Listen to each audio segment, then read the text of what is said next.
Leli, a tiny piglet with a big round bald head, enormous brown eyes, rosy red cheeks, a cute snout, and a tiny body dressed in dark blue pyjamas, trudged over to his bed, rubbing his droopy eyes. A huge, squeaky yawn escaped his mouth. Yawn. He climbed onto his soft, snug bed, pulling the quilt up to his chin just as he was about to drift off. A loud hic made his whole body jolt, and his little head went bonk against the low wooden ceiling. Leli groaned, rubbing his head. He tried again, squeezing his eyes shut, hoping sleep would come. But as soon as he began to relax, hic, bonk! This time he let out a pitiful sigh, his cheeks even redder from embarrassment. What's wrong, my little oinker? She knelt beside Leli's bed, her hands gently smoothing the quilt. Hic. Hic. I can't. Hic. Sleep.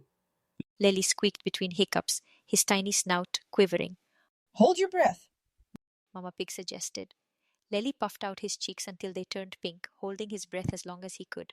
Just as he thought he'd done it, hic, bonke! Next, Mama Pig declared. Let's try a handstand. Wobbling upside down, Leli's little legs kicked at the air. But, hic, bonk! He tumbled to the floor with a wobble thump. Mama Pig tried to scare him with a sudden Boo! from behind the curtain, but Leli just blinked and hic, bonk!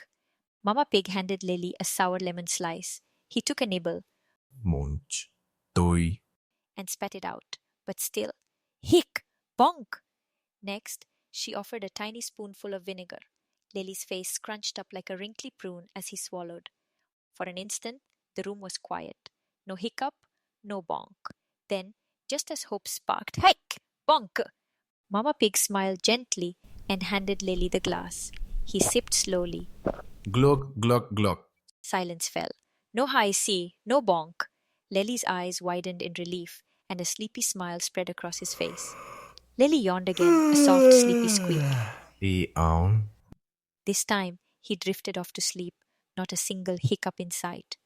All that fuss, and all he needed was a glass of water. Mama Pig tiptoed quietly from the room, her heart full of love as she watched her little one finally find his way to dreamland.